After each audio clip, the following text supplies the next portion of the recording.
Ами, не знам.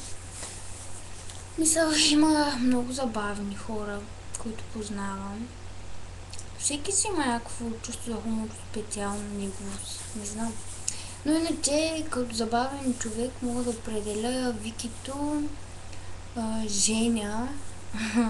Мисля, те най-вече ме разсмиват. Най-много, които им се смея на простотиите. Какво правих днес? Какво правих?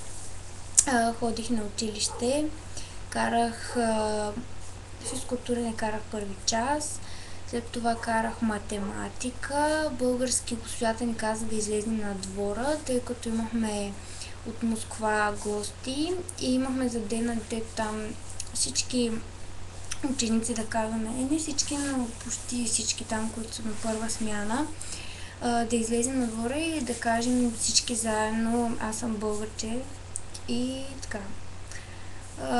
Между другото имаше много яки руснаци.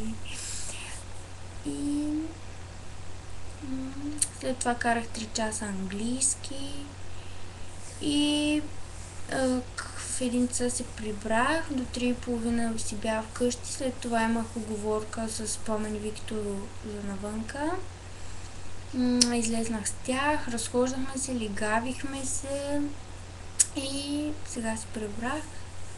Сега ще я и не знам.